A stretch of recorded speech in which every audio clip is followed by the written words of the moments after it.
예수님의 삶은 기도의 삶이었습니다. 그래서 누가복음 말씀은 처음부터 끝까지 그 저자인 누가가 어떤 목적한 바 기술의 어떤 의도를 담고 글을 전개했는데, 그 누가복음의 그 전개 구조 속에 가장 독특한 구조가 바로 예수님의 그 기도의 장면들입니다.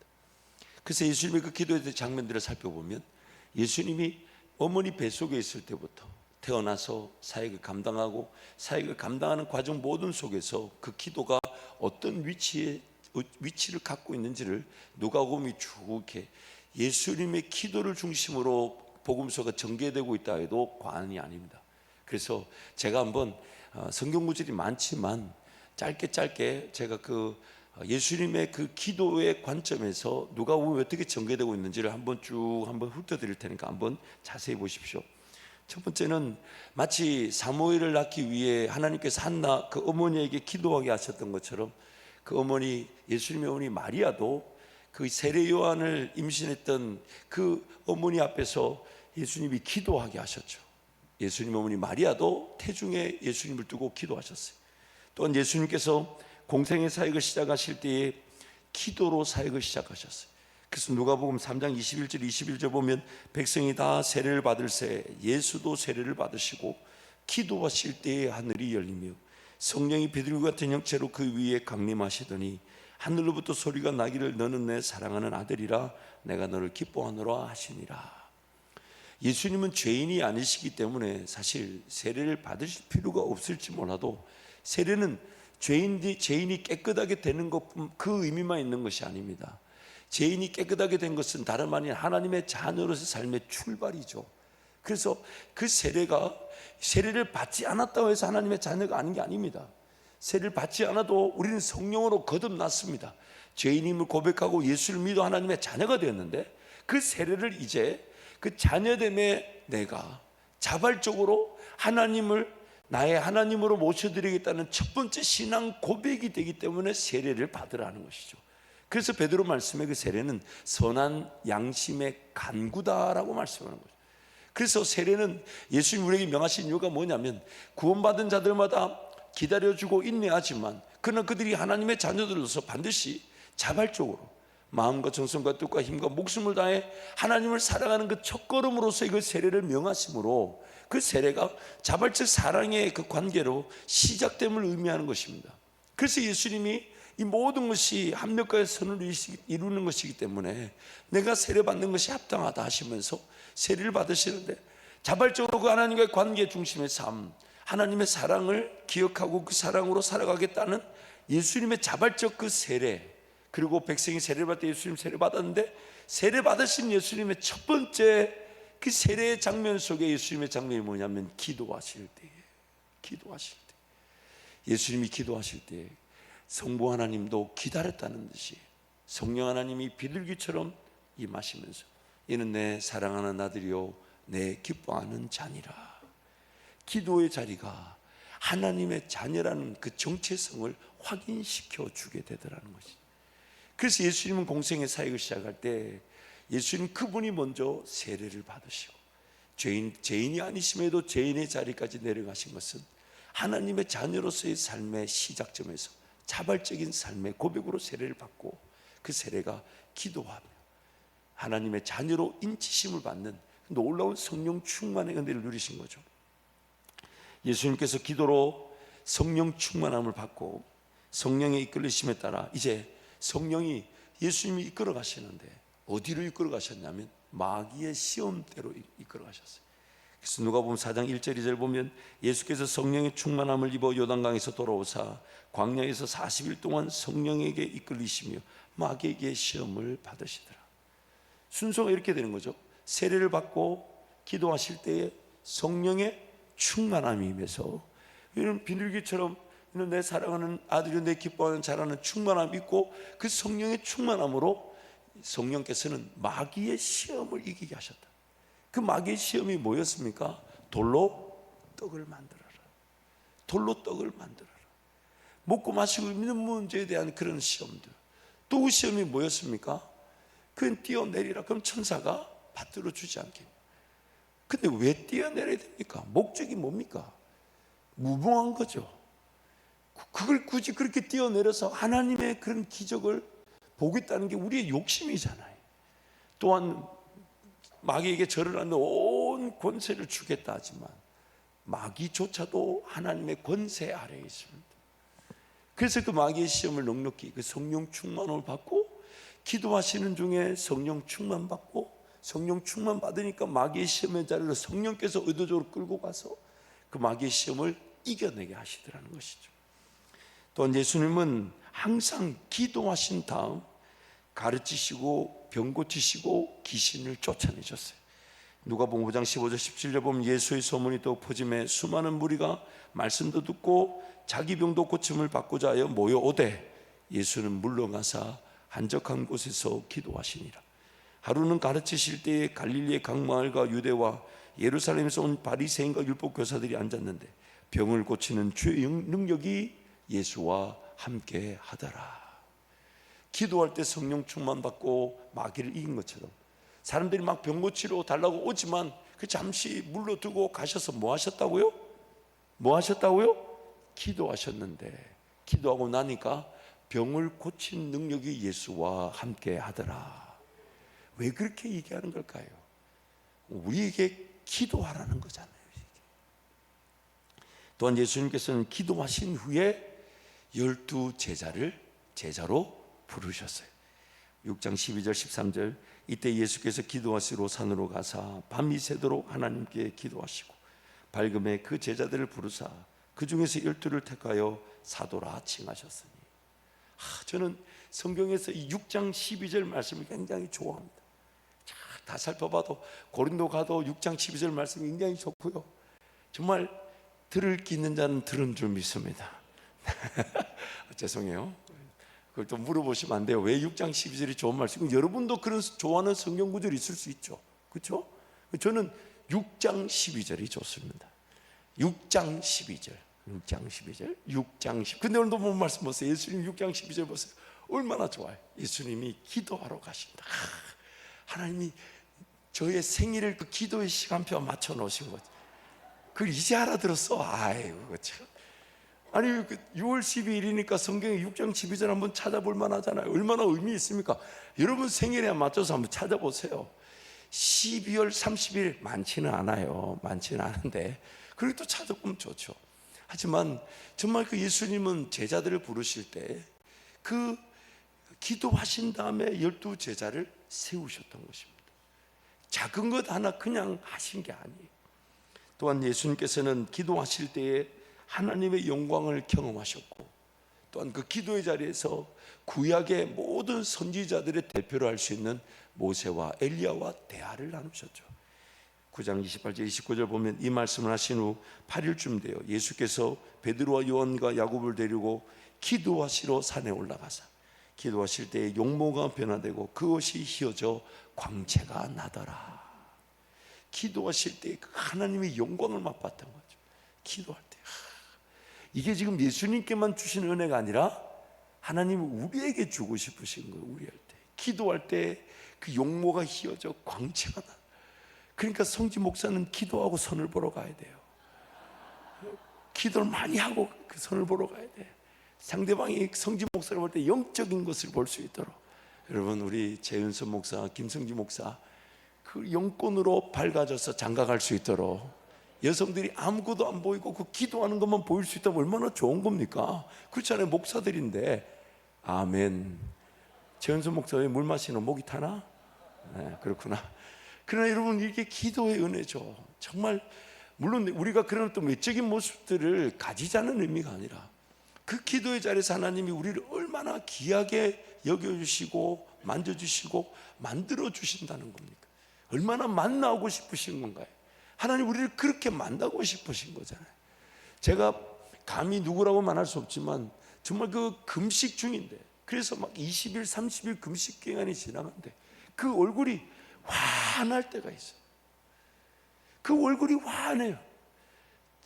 어떻게 금식을 그렇게 40일을 하는데 얼굴이 그렇게 환해질 수 있을까? 다름 아닌 하나님께 온전히 붙들려서 그렇습니다. 온전히 붙들려서. 금식 기도라는 그 존 파이퍼 목사님의 책에 보면 소극적인 의미에서의 금식에 너무 우리가 붙잡혀 있다. 소극적인 의미가 뭐냐면 뭘 두려움을 이겨내고, 물론 그것도 귀한 일이죠. 어려움을 해결하고 또 내 인생의 문제를, 또 새로운 어떤 영적인 관계를, 그러다 보니까 금식 자체가 마치 싸움이고 전투로 바뀌는 경우가 있지만, 신앙의 많은 선배들은 그런 소극적인 측면에서 금식하지 않았대요. 그래서 그 금식 기도라는 책에 보면 존 파이퍼가 이런 말을 해요. 본인도 그걸 경험한 거죠. 하루하루가 자기가 거울을 볼 때마다 금식이 더 하고 싶어질 만큼 밝아지고 기름기가, 윤기가 흐르는 걸 보게 된대요. 그래서 이렇게 표현해놨어요. 주님 만나는 그 시간이 너무 행복해서 밥을 먹어야 된다는 생각조차 잊어버린다는 거예요. 먹지 말아야 되겠다는 게 아니라 주님과의 그 동행의 시간이 너무 기뻐서, 마치 그 시내산에서 모세가 40일 주야를 하나님과 독대할 때 아무것도 먹지 않았으나 하나님과 그 독대했던 시간, 그리고 그 속에서 하나님의 말씀을 받았던 모세. 그래서 그 모세는 그 시내산에서 10계명만 받은 게 아니에요. 창세기, 출애굽기, 레위기, 민수기, 신명기, 모세 이전의 그 기록들까지도 하나님이 감동으로 깨닫게 하셔서 그것을 기록하게 하셨다는 거예요.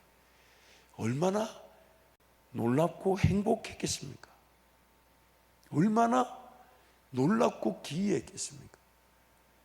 그래서 예수님은 지금 그 기도의 자리에서 환한 영광 중에 하나님의 영광 안에 들어가시고, 그 모세와 엘리야와 마치 구약의 모든 신앙의 선배들이 히브리서 말씀에 구름같이 둘러싼 허다한 증인들이, 그들은 약속을 받았지만 그 약속이 이루어짐을 보지 못하고 멀리서 보고 환영했는데, 그 멀리서 보고 환영한 게 바로 이 땅에 누가 오실 거였습니까?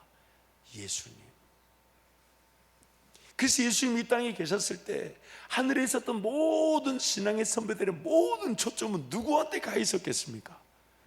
만왕의 왕이요 만유의 주가 되시는, 사람의 몸을 입고 오셔서 사람들을 위하여 대속의 제물이 될 뿐만 아니라 기도하는 의인으로서의 그런 순종의 희생 제사와 같은 삶을 살아드렸던 예수님께 모든 초점이, 왜냐하면 그들의 구약의 모든 선배들의 삶의 여정에, 그들이 하나님을 깊이 만났을 때 그들의 삶의 최종적인 목표는 뭐였냐면 예수를 보고 예수를 즐거워하고 예수를 기뻐하고자 했던 것.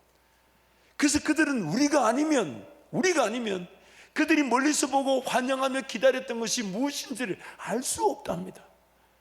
그래서 오늘 우리는 그 놀라운 그 은혜의 자리에 서 있는 거예요. 그래서 우리로 하여금 기도하게 하게끔 예수님이 그 기도의 삶을 살아내셨던 겁니다.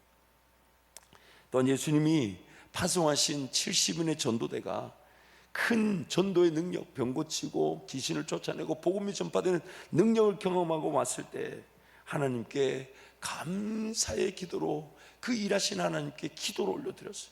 누가복음 10장 21절 22절 보면, 그때 예수께서 성령으로 기뻐하시며 이르시되 천지의 주제이신 아버지여, 이것을 지혜롭고 슬기 있는 자들에게는 숨기시고 어린아이들에게는 나타내심을 감사하나이다. 옳소이다. 이렇게 된 것이 아버지의 뜻이니이다. 내 아버지께서 모든 것을 내게 주셨으니 아버지 외에는 아들이 누구인지 아는 자가 없고, 아들과 또 아들의 소원대로 계시를 받는 자 외에는 아버지가 누구인지 아는 자가 없나이다. 70인의 전도팀에게 역사하셨던 하나님께 감사하는 기도 올려드리셨죠. 또한 예수님은 기도하신 후에 제자들에게 기도하는 법, 주기도를 가르쳐 주셨어요.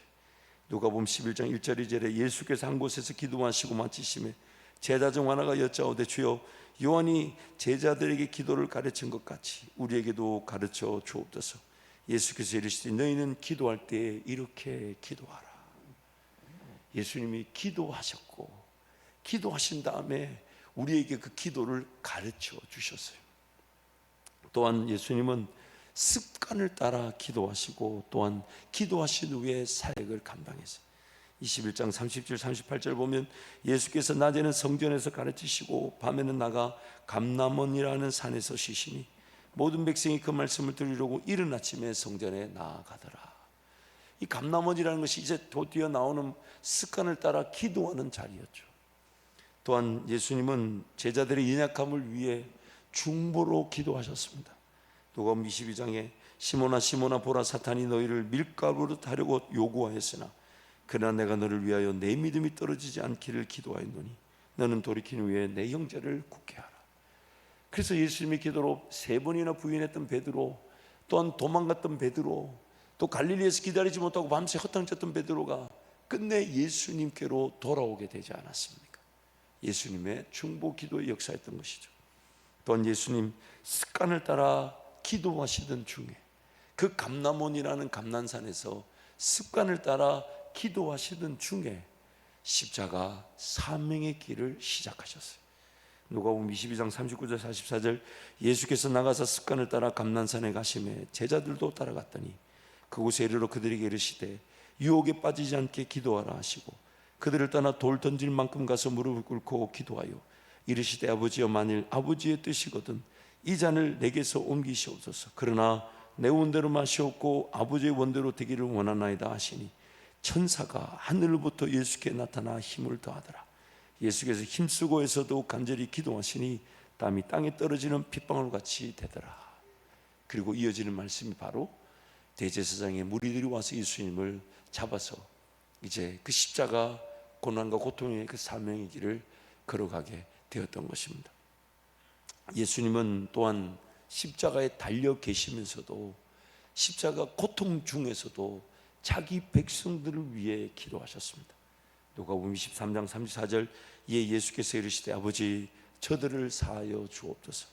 자기들이 하는 것을 알지 못함이니이다 하시더라. 십자가 고통 중에서도 우리를 위해 간구하신 분이십니다. 또한 예수님은 기도하시면서 삶을 마치셨습니다. 기도하시면서 삶을 마치셨어요. 누가복음 23장 46절 말씀 우리 함께 선포합니다. 예수께서 큰 소리로 불러 이르시되 아버지, 내 영혼을 아버지 손에 부탁하나이다 하고 이 말씀을 하신 후 숨지시니라. 아멘. 저는 성경을 볼 때마다 그 종말, 물론 제일 행복한 종말은 에녹이나 엘리야처럼 죽음을 보지 않고 하늘로 가는 것이지만 그것은 이제 예수 그리스도의 부활로 우리가 예수와 함께 부활하는 것으로 바뀌어졌기 때문에 그런 어떤 죽음은 더 이상 존재하지 않을 것입니다. 그런데 그 종말을 이렇게 살펴보면 부러운 종말이 딱 제가 2개가 있어요. 첫 번째는 그 야곱의 종말이에요. 야곱이 창세기 49장에 보면 자식들을 다 불러 모아놓고 한 명씩 축복을 다 해주죠. 기도를 다 해주고 그 기도하면서 삶을 마무리하는 거죠. 기도해주고 그 49장 마지막 절을 가보면 이렇게 나와요. 이제 침상에 앉아 누워서 다리를 모으니 숨을 거두더라. 마치 둘 중에 하나일 것 같아요. 야곱이가 하나님의 부름의 시간표에 맞춰서 야곱이 그렇게 순종했거나 아니면 그 마지막 시간대 거의 다 된 줄 알고 하나님, 제가 이렇게 자식들에게 축복하고 침상에 딱 반드시 누울 테니 그때 나를 싹 데려가 주십시오. 둘 중에 하나겠죠. 둘 중에 하나겠죠. 근데 너무 멋있잖아요. 다 자식들 불러가지고 한 명씩 축복해주고. 저희 외할머님 소천 되실 때 그렇게 자식들을 부르셨었어요. 그래서 저도 사실 부르셨는데 저희 교회 장례가 나는 바람에 저희 외할머니 부르신 자리에 못 갔어요. 그래서 우리 외할머님이 자식들 그리고 손주들까지 다 불러서 그 누워서 이 손을 올려서 기도해 주셨대요. 기도해 주시고 축복해 주시고 그 저도 오라고. 제가 갔으면 우리 할머니 엄청난 축복을 해 주셨을 텐데 우리 교회 장례를 드리느라고 그 할머니한테 부르는데 뭐 그 할머니 나중에 소천됐었다는 얘기 듣고 그게 아쉬운 거예요. 제가 우리 어머니도 외삼촌도 우리 동생들도 다 이렇게 할머니 축복기도 받고 그렇게 가셨는데 그 야곱의 죽음이 그랬던 거죠. 자식들 축복 다 해주고 마지막에 침상에 누워 다리를 모으는데 숨을 다 거뒀다. 이야, 정말 여러분도 대단해. 이런 게 놀랍지 않다는 게 정말 여러분도 보통이 아닌 거예요. 이게 그냥 대충 죽고 싶으신 건 아니잖아요. 그리고 예수님의 이 장면, 십자가 그 사명의 자리에서 아버지께 큰 소리로 내 영혼을 아버지 손에 부탁하나이다. 그 말 한마디에 그 예수님과 그 성부 하나님과의 딱 연결점, 그리고 그 기도를 기다렸다는 듯이 들으시고 예수님 그 영혼이 아버지 하나님께로 돌아가게 하시는 거예요. 이게 멋있는 거죠. 얼마나 인생을 잘 살았나, 그것도 다 하나님 은혜로 살지만 우리가 정말 기대하고 바라야 될 기도의 제목은 이런 마지막 아닙니까? 이런 마지막 사명의 자리에서. 그래서 제가 이 얘기 또 하지만 복음을 전하다 저도 주님께 가고 싶어요. 단지 그냥 전하다 여기서 쓰러지면 안 되고 전하고 내려가서 기도하는데 주님이 싹 데려가시는 그 얼마나 좋습니까? 그것이 오늘 우리가 정말 기대하고 바라야 되는 소망 아닐까요? 예수님의 그 기도의 삶을 보면 기도로, 그 복중에서부터 기도로 시작되어져서 그 모든 순간에 기도로 삶의 여정을 하나님과 동행하시다가 마지막 그 십자가 사명이 감당되지는 마지막 호흡에 마지막 그 말 한마디가 아버지 내 영혼을 아버지 손에 부탁합니다. 정말 감탄을 같이 해주셔야 되지 않을까요? 이런 게 기도돼야 되는 거 아닙니까? 이런 게. 그래서 예수님의 삶은 기도의 삶이었던 겁니다. 왜 기도의 삶을 사신 걸까요? 다름 아닌 하나님께 영광이 되는 삶을 살아내신 것이고, 또한 우리로 하여금 예수님을 따르는 그 길에 우리도 예수님처럼 기도하면 된다는 것을, 기도하면 된다는 것을, 기도하면 된다는 것을, 그걸 가르쳐 주시려고 몸소 앞서 걸어가신 거잖아요. 그래서 히브리서 5장 7절 말씀 우리 함께 크게 선포합니다. 그는 육체에 계실 때 자기를 죽음에서 능히 구원하실 이에게 심한 통곡과 눈물로 간구와 소원을 올렸고 그의 경건하심으로 말미암아 들으심을 얻었느니라. 예수님의 심한 통곡과 눈물과 간구와 소원이 다름 아닌 하나님 앞에서의 경건이었답니다. 하나님 앞에서의 경건, 하나님 온전히 예배했던 것, 그리고 그 경건한 삶 자체가 하나님 앞에 들으심을 얻었대요. 하나님이 다 들어주셨다. 하나님이 다 듣고 그 자체를, 이 들으심을 얻었다는 얘기는 응답했다는 것보다 차원이 다른 겁니다. 하나님이 그 기도 자체를 영광으로 받으셨다는 거예요. 기도 자체를, 그 경건한 기도 자체를 성부 하나님 영광을 받으시는 기회로 삼으셨다는 거예요. 얼마나 멋있는 겁니까? 오늘 예수님이 그렇게 기도하심으로 우리가 예수를 믿게 되었습니다. 또한 예수님의 그 기도하심으로 성령께서 우리 안에 거하시면서 말할 수 없는 단식으로 우리를 위해 간구하고 계십니다. 그래서 포기하지 않으신 성령 하나님의 간구하심이 오늘 우리의 삶이 성령 하나님과 동행할 수 있는 기회가 될 때, 그 성령 하나님과의 동행의 기회는 다름 아닌 기도의 기회가 되는 것입니다. 기도의 기회가 되는 것이. 그리고 여러분, 이 기도의 기회는 이 땅에서만 누리는 특권입니다. 천국 가면 이런 기도를 맛볼 수가 없어요. 분주하고 바쁘고, 또한 내가 하나님 앞에 그저 무릎을 꿇고 인내하면서 하나님의 뜻을 묻고 하나님께 기도하면 정말 내 삶이 될까? 내 삶이 지켜질까? 그 두려움, 염려, 근심, 걱정 다 떨쳐버려 그저 주님 앞에 죽으면 죽겠다라고 엎드린 이 기도는 이 땅에서 하나님과 동행하며 맛볼 수 있는 유일한 은혜입니다. 천국 가면 이런 은혜가 없어요. 그리고 이 땅에서 그 기도하며 누렸던 은혜로 하나님은 상급을, 천국의 상급을 결정하신다 하지 않습니까? 그러므로 오늘 또 우리는 그 기도하는 자로 살아가기를 원하시는 거예요. 그래서 하나님은 성경 전체적으로 이 기도의 사람들을 늘 찾고 계셨어요. 그래서 구약에서도 그 예수님이 기도한 그 한 사람으로 오늘 우리에게 주어진 그 분명한 예언의 말씀이 있습니다. 역대하 6장 29절 31절 우리 함께 선포합니다.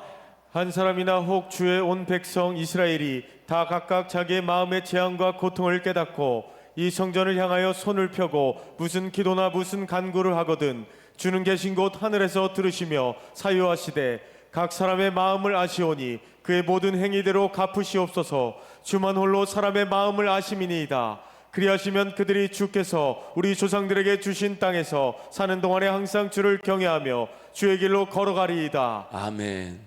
성경이 분명히 솔로몬을 통하여 하나님 기도를 받으실 때 한 사람 혹은 이스라엘 백성이 한 사람, 그 한 사람이면 구원의 역사를 나타내시기에 충분하셨다는 거예요.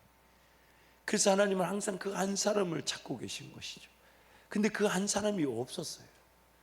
에스겔서 36장에 맑은 물, 즉 예수 그리스도의 피로 뿌리고 또한 우리 마음을, 부드러운 마음을 바꾸고 새로운 영을 부어주시고 그 안에 성령, 즉 새 신이 임하게 되는, 그래서 우리는 하나님의 백성이 되고 하나님 우리 하나님이 되는, 이제 성령 하나님 우리 마음의 법이 되어 하나님을 섬기는 그 구원의 그 큰 그림을 에스겔 선지자를 통해 예언하셨고, 그 예언하신 내용의 끝무렵에 그래도 이 같은 일이 이루어지기를 이스라엘 백성이 내게 구하여야 할지라. 그래서 그 한 사람이 기도하기를 원하셨는데 아무도 기도할 줄 몰랐다는 거예요. 그런데 이 땅에 예수님이 사람으로 오신 것은 그 기도하는 한 사람이 되시기 위해서, 기도하는 그 한 사람이 되시기 위해서. 에스겔서 22장 30절 31절도 함께 선포합니다. 이 땅을 위하여 성을 쌓으며 성 무너진 데를 막아서서 나로 하여금 멸하지 못하게 할 사람을 내가 그 가운데서 찾다가 찾지 못하였으므로 내가 내 분노를 그들 위에 쏟으며 내 진노의 불로 멸하여 그들 행위대로 그들 머리에 봉하였느니라. 주 여호와의 말씀이니라. 아멘. 나 한 사람이면 우리 가정이 삽니다. 나 한 사람이면 우리 교회가 삽니다. 나 한 사람이면 내가 서 있는 직장과 일터가 삽니다. 나 한 사람의 기도면 하나님은 충분하십니다. 그래서 욥이 날마다 하나님 앞에 예물을 드릴 때 행여나 자식들이 하나님 앞에 부지 중에 죄를 범하였지 않을까 싶어서 제사를 드리는 그 모습이 그 의인다운 의인의 모습이라고 성경이 우리에게 말씀해 주고 있죠. 그래서 오늘 우리의 삶, 하나님은 그 한 사람의 기도자가 되기를 원하십니다.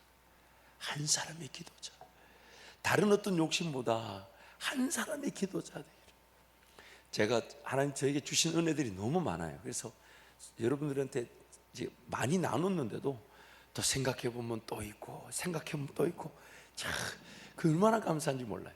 근데 저에게 주신 은혜 중에 또 하나가 뭐냐면, 제가 유학을 딱 가서 보니까, 물론 그 유학은 제가 하나님 그분을 확인해 보기 위해서 도전한 불가능한 일이었어요. 그렇게 하나님을 만나지 않으면 제가 그 목회자의 길을 순순히 걸어갈 만한 힘이 없어서, 그래서 돈도 없고 영어도 못하지만 그 하나님 그분이 기적을 주시고 미련데 하나님께서 그걸 열어주셔서 유학을 갔고, 유학을 가서 보니까 이야, 대한민국의 똑똑한 사람들 유학을 다 와 있는 거예요. 모든 분야에 정말 우리 성도들 보면서 야, 정말 제가 그때 경각심이 들었어요. 야, 이거 큰일 났다. 이거 정말 하나님이 쓰실 만한 사람들이 많구나. 하나님이 예배해두는 사람들이 많구나. 그래서 제가 야, 이건 나는 정말 지방대학교 신학교도 지방대학교밖에 안 나오고 유학도 왔지만 영어도 잘 못하고, 그래가지고 그때 정말 영어 공부를 얼마나 열심히 했는지 모릅니다. 또 이 얘기 또 한 번 더 할게요. 하루에 막 10시간, 11시간씩 영어 공부를 하니까 밤에 3시간, 4시간을 못 잤어요. 그러니까 제 아내가 옆에서 당신 고등학교 때 이렇게 공부했으면 서울대 갔을 거라고. 근데 그만큼 해야 됐었어요. 왜냐하면 하나님 보실 때 정말 나 같은 건 아무것도 아닌 거야, 나 같은. 그러니까 그 위기의식이 있다 보니까 영어 공부도 영어 공부지만, 그럼 나는 좀 더 내가 하나님 앞에 눈에 띌 만한 사람이 되려면 뭘 해야 될까? 내가 하나님 앞에 좀 더 눈에 띌 만한, 아니 하나님이 귀하게 여기시는 일에 내가 헌신을 해야 된다면 어떤 헌신을 해야 될까? 그것이 기도 제목이었어요. 그러면서 제가 이민교회를 가보니까 교회 90%가 새벽 기도를 안 하는 거예요. 심지어 제가 섬겼던 교회도 새벽 기도를 안 하는 거예요. 그 제가 담임 목사님한테 제안했어요. 목사님, 제가 새벽 기도를 다 인도해도 되겠습니까? 하라는 거예요. 그래서 제가 새벽에 교회 열쇠를 다 들고 와서 안문에서부터 예배당, 음향까지 필요한 예배 필요한 모든 문들, 모든 장비들을 다 켜고 예배를 준비하고 또 설교를 준비하고 새벽 기도를 제가 다 인도했어요. 전도사 때. 그리고 그것이 하나님께서 귀하게 여기셨는지 다음 교회 갔을 때는 그 담임 목사님께서 파트타임 사역자인데 저 때문에 사역을 풀타임으로 만드시려고 새벽 기도를 목사님과 저하고 나누어서 하자 하시더라고요. 안수도 받지 않은 전도사인데, 아직 안수도 받지 않은 전도사인데 새벽 기도를 나누어서 섬기자 하셨어요. 그래서 그 새벽 기도를 계속 이어가게 하셨어요. 그러면서 또 버지니아로 갔더니 그 교회도 새벽 기도를 그냥 문만 열어놓고, 연세 많으신 집사님 한 분이 문 열어놓고 배경음악 틀어놓고 기도하고 계시니 너무 마음 아파서 제가 자원해서 그 새벽 기도를 섬겼어요. 그러면서 제가 하나님 앞에 매달렸던 건 딱 한 가지입니다.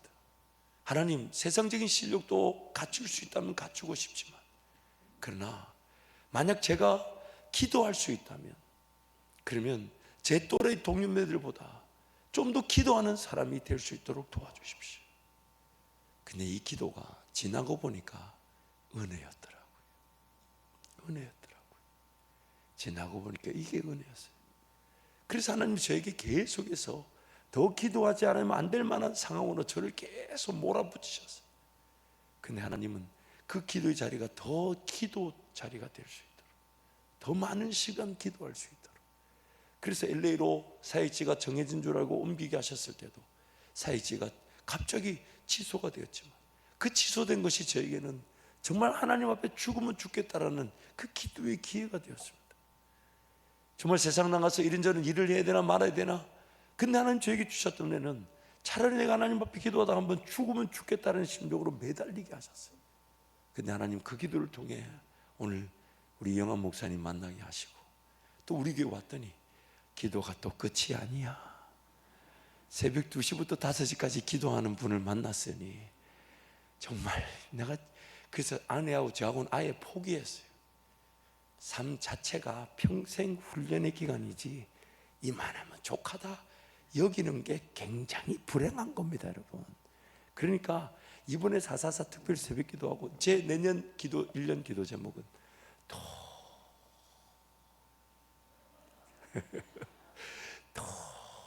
깊어질 수 있는 기도는 어떤 기도일까? 그래서 12시부터 오라 할지도 모릅니다. 아니 휴가를 한 주간 내고 우리가 존폐하고 정말 기도할 수 있다면 그게 더 멋진, 집사님 손을 가리고 웃을 일인가요 그게? 그래서 여러분, 물론 또 하나님께서 더 좋은 기회를 주시고 더 많은 성도들이 헌신하고 희생할 기회로 또 준비하게 하실 걸 기대합니다. 근데 지나고 보니까 다른 그 어떤 언어보다 내가 더 기도할 수 있었던 것이 가장 큰 은혜였어요. 기도할, 물론 감히 제가 그 기도를 많이 했다 그게 아닙니다. 그때 그 순간에 조금 더 기도했을 뿐이에요. 제가 방송국 사회 갈 때도 새벽에 기도하고 방송국 일찍 가서 준비하고 있으면 옆에 있는 사역자들이 저한테 뭘 그렇게까지 교회 사역하듯이 기도하냐고 물었어요. 제가 그때 정신이 바짝 들었어요. 야, 이거 자칫 잘못하면 여기서 내가 이 방송 사역한다는 이유로 기도의 기회를 놓치겠구나. 그리고 우리 대표 목사님이 정오 기도회를 만들으셔가지고 그 제가 정오 기도를 인도하겠다고, 그래서 정오 기도회를 점심 금식하면서 정오 기도회를 인도했던 그 은혜도 있습니다. 그때 하나님이 그 월간지라는 그런 사역에 장관되게 하시고 매달 돈이 하나도 없는데 그 돈을 다 채워주시는 놀라운 은혜도 맛보게 하셨죠. 오늘 우리 삶의 최고의 관심사는요, 하나님의 관심사는 기도하는 것입니다. 기도하는 것입니다. 다른 그 어떤 것이 아니라 하나님 앞에 무릎을 꿇고, 근데 하나님은 그 무릎 꿇은 게 나이가 부인되고 나의 죽음으로 여겨주시고, 왜냐하면 그 무릎 꿇고 기도하는 시간이 있으면 뭐 했겠습니까? 밖에 나가 뭐 했겠습니까? 그런 다른 문화, 다른 유행, 다른 오락을 쫓아갔을 시간인데, 이게 하나님께 달려나 무릎을 꿇은 것이 그런 다른 문화나 오락이나 유행이나 습관이 죽어지게 되고 예수 그리스도께 무릎을 꿇는 이게 부활하게 된 거 아닙니까? 그래서 하나님은 내 기도의 자리를 가장 사모하고 계십니다. 내 기도의 자리에서 나와 만나기를 원하시고 내 기도의 자리에서 나와 독대하기를 원하시는 거죠. 그래서 저도 요즘 재미를 드린 것이, 설교를 준비하다가 설교 준비가 안 되면 한 15분 20분 쉬었다가 기도의 자리로 옵니다. 종이 하나 들고 볼펜 하나 들고 성경책 들고 기도의 자리에 달려나가서, 옛날에는 좀 어리석은 기도를 했었어요. 설교를 못하면 내가 창피를 당하지 않고 하나님이 당하실 것이니까 하나님 알아서 하십시오. 그런 어리석은 기도를 했었는데, 요즘은 하나님 나부터 준비하는 기쁨이 있으면 좋겠습니다. 나부터 하나님 말씀 받는 행복이 있으면 좋겠습니다.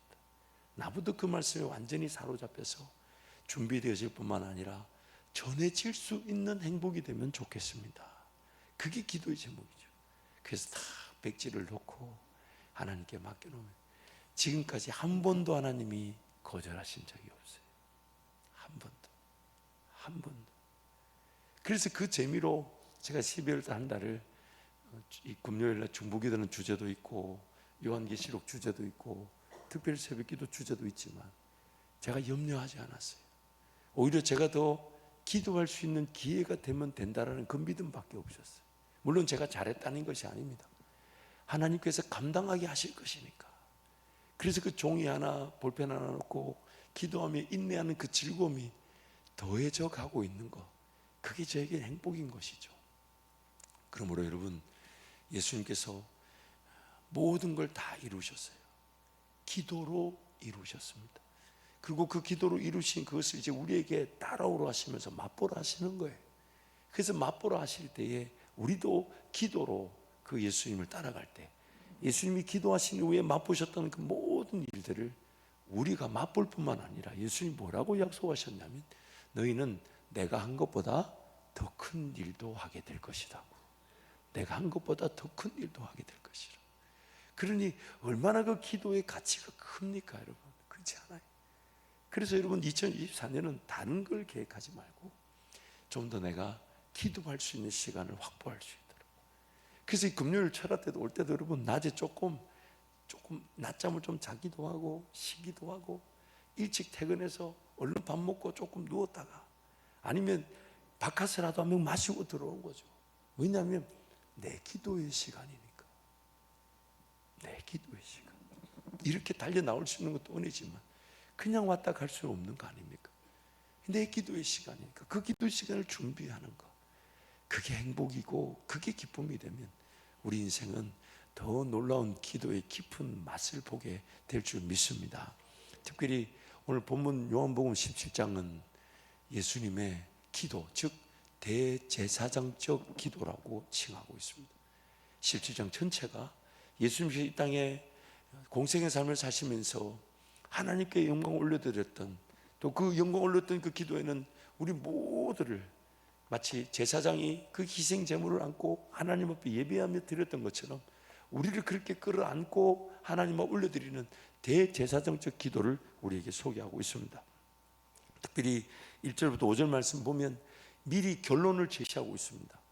예수님이 하나님이셨을 때 성부, 성자, 성령의 그런 서로 영화롭게 하셨던 것처럼 이제 예수님께서 이 땅에 몸을 입고 성육신하신 그 자리에서 하나님, 나를 더욱 영화롭게 하여 주옵소서. 장서전에 하나님과 함께 그 영화를 맛봤던 그 영화로 이제 이 땅에서 사람의 몸을 입고 하나님을 예배하는, 기도하는 이 순간 하나님, 나를 더 영화롭게 하여 주셔서 이제 그 영화가 나와 함께 연합되어져 예수와 함께 죽고 예수와 함께 부활할 우리 모든 성도가 그 하나님의 영화롭게 하시는 그 은혜를 맛볼 수 있도록, 그래서 1절부터 5절까지 그 결론적인 내용을 제시하고 있습니다. 또한 17장 내용을 여러분 나중에 가셔서 자세히 살펴보시면 시제로 볼 때 예수님은 이미 일어난 일을 먼저 선언하시고 선포하시고 그 일어난 일을 토대로 오늘 현재적 기도, 현재적 간구를 하나님 앞에 올려드립니다. 그래서 과거 시제, 하나님께서 하셨사오니, 주셨사오니, 이루셨사오니, 우리에게 나타내게 하셨사오니, 그 과거 시제에 이미 하나님의 뜻이 우리 가운데 이루어진 것을 기억하고, 그래서 하나님의 뜻을 가지고 계셨던 것이 창조 때 이루어진 것과 예수 그리스도를 통해 이루어진 것들, 그래서 그것이 예수님께서 아버지 하나님의 뜻에 따라 이루어진 것들을 토대로 이제 하나님, 내가 그렇게, 예수님의 표현이에요. 아버지 하나님 나에게 은혜를 주셔서 아버지 하나님의 뜻에 따라 아버지 하나님의 뜻을 이루게 하셨사오니 이제 그 이루게 하신 뜻에 따라 이들에게, 우리에게 은혜를 베풀어 주옵소서. 이렇게 기도하고 계신 거예요. 아버지 하나님의 뜻이 무엇이었고 아버지 하나님의 뜻에 따라 예수님이 순종함으로 이루신 일이 무엇이었으며 이제 그것을 아버지 하나님께 상기시켜 드리면서 아버지 하나님 뜻, 그 이루어진 뜻에 따라 이들에게 은혜를 베풀어 달라고. 그러면서 이제 9절부터 마지막 26절까지 세 부분으로 내가 그들을 위하여 기도하는 것은, 내가 비옵는 것은, 내가 비옵는 것은 하며 그 세 단락으로 예수님의 구체적인 기도의 내용이 우리에게 소개되고 있는 것입니다. 그래서 먼저 내가 그들을 위하여 비옵나니라고 시작되는 9절부터 우리 14절까지 우리 한 절씩 교독합니다. 내가 그들을 위하여 비옵나니 내가 비옵는 것은 세상을 위함이 아니요 내게 주신 자들을 위함이니이다. 그들은 아버지의 것이로소이다. 내 것은 다 아버지의 것이요 아버지의 것은 내 것이온데 내가 그들로 말미암아 영광을 받았나이다. 나는 세상에 더 있지 아니하오나 그들은 세상에 있사옵고 나는 아버지께로 가옵나니 거룩하신 아버지여 내게 주신 아버지의 이름으로 그들을 보존하사 우리와 같이 그들도 하나가 되게 하옵소서. 내가 그들과 함께 있을 때 내게 주신 아버지의 이름으로 그들을 보존하고 지키었나이다. 그 중에 하나도 멸망하지 않고 다만 멸망의 자식뿐이오니 이는 성경을 응하게 함이니이다. 지금 내가 아버지께로 가오니 내가 세상에서 이 말을 하옵는 것은 그들로 내 기쁨을 그들 안에 충만히 가지게 하려 함이니이다. 내가 아버지의 말씀을 그들에게 주었사오매 세상이 그들을 미워하여 싸우니 이는 내가 세상에 속하지 아니함 같이 그들도 세상에 속하지 아니함으로 인함이니이다. 아멘. 첫 번째 예수님이 우리를 위해 기도했던 내용은 뭐냐면 아버지 하나님 저들을 지켜주시되 그 지켜주시는 근거가 무엇이냐면 예수님께서 우리를 위하여 죽어주시는 그 부활을 근거로 저들은 아버지의 것이니까 저들이 비록 여전히 죄인된 자리에서 연약한 자리에서 심지어 로마서 5장이 뭐라 하냐면 원수된 자리에 있다 할지라도 하나님과 원수된 자리에서 말씀을 듣지 못하고 불신, 불경건, 거절, 배반, 악행을 일삼고 있다 할지라도 저들을 지켜 주옵소서. 왜냐하면 저들은 아버지의 것이기 때문입니다. 아버지의 것이. 오늘 하나님 나를 사랑하시고 오늘 나를 지키시고 오늘 나를 보호하시며 오늘 나를 인도하시는 것은 다른 어떤 근거가 아닙니다. 내가 뭔가 잘난 게 아니에요. 예수 피로 값주고 산 하나님의 것이기 때문이에요. 하나님의 것이. 그걸 지금 예수님이 하나님 앞에 상기시켜 드리고 저들은 아버지의 것이니까 아버지 하나님이 저들을 지키시고 저들이 또 하나가 되어 아버지의 그 사랑 안에 거하게 해달라고. 아버지 저들을 기억하여 주옵소서. 저들은 무엇을 하는지 아무것도 알지 못합니다. 저들의 죄를 사하여 주옵소서. 그 예수님의 그 기도. 그래서 지금 하나님 아버지께 우리를 올려드릴 때 아버지 여전히 모자라고 부족하고 연약하고 죄인이며 하나님을 떠나 있고 하나님과 관계없는 삶을 살려고 하는 이 죄인들도 다 제 피로 값주고 산 아버지의 것 아닙니까? 아버지 이들을 불쌍히 여달라고 대제사장적 기도처럼 그렇게 아버지 하나님께 올려드리는 것입니다. 그래서 내가 그들을 위하여 비옵나니 하며 하나님께 아버지의 것으로 우리를 지키시고 보호하실 것을 간구하고 계신 것입니다. 두 번째 15절부터 19절 우리 함께 선포합니다. 내가 비옵는 것은 그들을 세상에서 데려가시기를 위함이 아니요 다만 악에 빠지지 않게 보존하시기를 위함이니이다. 내가 세상에 속하지 아니함 같이 그들도 세상에 속하지 아니하였사옵나이다. 그들을 진리로 거룩하게 하옵소서. 아버지의 말씀은 진리니이다. 아버지께서 나를 세상에 보내신 것 같이 나도 그들을 세상에 보내었고 또 그들을 위하여 내가 나를 거룩하게 하오니 이는 그들도 진리로 거룩함을 얻게 하려 함이니이다. 아멘. 세상을 살아가지만 세상과 구분되는 존재가 아니라 즉 다른 인종이 아니라 세상에 속해 있지만 세상의 방식대로 살아가는 자들이 아님을 그들로 알게 하여 주십시오. 데려가시기 위함이 목적이 아니라 세상 속에서 악에 빠지지 않도록 거룩하여질 수 있도록 하나님 이 백성들을 거룩하게 바꾸어 주십시오. 하나님 저들이 세상 속에서 세상의 방식에 휘둘려 살아가지 않게 하시고 세상에 속하지 않았어요. 우리는. 하지만 우리는 세상을 하나님 나라로 회복시켜야 될 자들이고 세상을 구원할 교회 공동체입니다. 그래서 아버지 하나님 저들을 거룩하게 하여 주십시오. 진리의 말씀이 들려지게 하시고, 진리의 말씀이 깨달아지게 하시고, 진리의 말씀이 믿어지게 하시고, 진리로 거룩하여질 수 있도록 하나님 은혜를 베풀어 주옵소서. 그래서 성령 하나님이 우리를 위해 진리의 말씀을 기록하시고 그 말씀이 깨달아지고 믿어지게 하신 것이죠. 이제 세 번째 20절부터 26절 26절까지 5절까지 한 절씩 교독합니다. 내가 비옵는 것은 이 사람들만 위함이 아니요 또 그들의 말로 말미암아 나를 믿는 사람들도 위함이니 아버지여, 아버지께서 내 안에 내가 아버지 안에 있는 것 같이 그들도 다 하나가 되어 우리 안에 있게 하사 세상으로 아버지께서 나를 보내신 것을 믿게 하옵소서. 내게 주신 영광을 내가 그들에게 주었사오니 이는 우리가 하나가 된 것 같이 그들도 하나가 되게 하려 함이니이다. 곧 내가 그들 안에 있고 아버지께서 내 안에 계시어 그들로 온전함을 이루어 하나가 되게 하려 함은 아버지께서 나를 보내신 것과 또 나를 사랑하심 같이 그들도 사랑하신 것을 세상으로 알게 하려 함이로소이다. 아버지여, 내게 주신 자도 나 있는 곳에 나와 함께 있어 아버지께서 창세전부터 나를 사랑하심으로 내게 주신 나의 영광을 그들로 보게 하시기를 원하옵나이다. 의로우신 아버지여, 세상이 아버지를 알지 못하여도 나는 아버지를 알았사옵고 그들도 아버지께서 나를 보내신 줄 알았사옵나이다. 아멘. 오늘 우리가 온전해질 수 있는 것은 딱 한 가지밖에 없습니다. 서로 사랑하는 겁니다. 그들로 하나가 되게 하옵소서. 그리고 우리가 서로 사랑할 때 요한일서 말씀에 뭐라고 합니까? 세상이 우리의 하나됨의 사랑을 보고 예수님을 보게 될 것이라고. 예수님. 그래서 예수님이 지금 첫 번째 그 기도는 아버지 하나님 앞에 올려드리는 거죠. 아버지, 이들은 아버지의 것이니까 아버지 지켜주세요, 보호해주세요. 또한 두 번째 기도는 세상에 있지만 세상에 속하지 않았음을 알게 하여 주십시오. 세상을 섬기나 세상과 구별된 자로 세상을 사랑하고 섬기게 하여 주십시오. 진리의 말씀으로 거룩하게 빚어주십시오. 그러면서 이제 그들이 온전한, 즉 하나됨의 사랑의 관계를 통해, 그래서 세상의 누군가가 우리 서로 사랑함으로 하나됨을 보고 나도 그 사랑을 맛보고 싶다고, 나도 너희들을 통해 너희들이 사랑하는 예수님 만나고 싶다고. 그래서 우리가 서로 사랑하는 것은 다름 아닌 하나됨이며 그 하나됨만이 온전해지는 것이며 그 온전함이 바로 우리를 통해 예수님이 세상에 소개되는 것이죠. 그래서 더 사랑하도록 하나님께서 성자 하나님과 성령 하나님과 완벽한 사랑의 관계에 계셨던 것처럼 이제 우리도 예수님을 머리로 두고 우리 서로 사랑하게 될 때 예수와 연합되어져서 삼위일체적 그 연합의 사랑의 관계에 우리도 함께 참여하게 되는 것입니다. 참여하게 되는 것.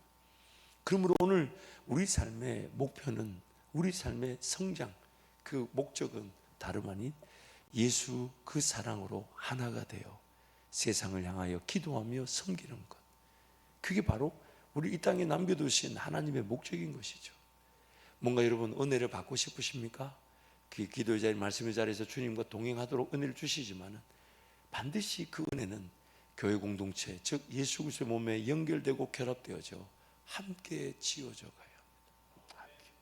그가 복을 받아야 되는 것도, 그가 직업이 잘 되는 것도, 그가 사업이 잘 되는 것도 교회 공동체에서 영양분을 공급받아 열매를 맺는 차원에서 그 가정과 직업과 일터가 복의 기회가 되는 것이죠. 그래서 그 열매를 안고 교회에 와서 예수 그리스도께 내어드리면서 우리는 다시 영광의 예배를 하나님 앞에 드리는 것이죠. 이 열매는 예수님이 맺게 하신 것이라. 그런데 또 그 교회 공동체 안에 또 영양분을 공급받아 세상 속에서 또 열매를 또 맺는 것이죠. 그것이 그 울타리 바깥에 어둠의 영역, 사망의 영역이라도 요셉의 가지처럼 그 담을 넘어가서 뿌리는 예수께 두었으나 그 담 너머의 어둠의 영역에도 그 열매를 맺히게 하는, 정말 우리 옆집 아저씨 같지 않았어요? 옛날 아버지 목회하실 때 우리 담 너머로 그 옆집 아저씨 감나무 넘어와가지고 따먹었더니 큰 난리를 치고 지 거라고 되게 뭐라 하더니 우리 하나님은 그렇게 하지 않으시고 그 담장 너머로 그 가지가 넘어가 열매를 맺히게 할 때 그들도 그것을 먹게 하는 그 놀라운 은혜. 그러므로 오늘 우리에게 지금 주님이 끊임없이 도우시고 끊임없이 함께 하시는 것은 다름 아닌 우리로 하여금 예수님의 그 대제사장적 중보기도처럼 우리도 세상을 향하여 기도하며 살아가도록 하기 위해서 이 기도가 다름 아닌 우리의 기도여야 한다는 것입니다. 그래서 예수님이 중보하셨죠. 그래서 예수님의 중보기도로 죽었던 영혼, 예수 안에 있는 영혼들이 살아나고 예수 믿게 될 뿐만 아니라 예수님의 중보기도로 하나님을 떠나 방황해서 쓰러지고 넘어진 자들도 예수 믿고 다시 회복의 일로 들어오지만 성령 하나님께서 그 안에서 끊임없이 말할 수 없는 탄식으로, 말할 수 없는 탄식. 왜 말할 수 없는 탄식입니까? 이렇게 얘기하죠. 마땅히 우리가 빌바를 아따와니 빌바를 알지 못하니 성령 하나님 얼마나 안타까우시겠어요. 정말 그것이 하나님의 꿈이고 비전일 뿐만 아니라 우리가 살아있는 삶의 이유이자 목적인데 어떻게 기도해야 되며 무엇을 기도해야 될지 모르니까 성령께서 말할 수 없는 탄식으로 우리를 위하여 친히 간구하고 계신다. 그러므로 오늘 우리 속에 성령의 음성은 다름 아닌 하나님 앞에 올려드리는 마음의 소원과 같은 기도의 제목입니다. 마치 예수님의 대제사장적 기도와 같은 이 기도 제목들이 성령께서 우리 안에 깨닫게 해주셔서 그 기도대로 살아가게 하시는 것이죠. 그러므로 오늘 이 기도는 예수 그리스도와 온전히 연합될 수 있는 유일한 방법입니다.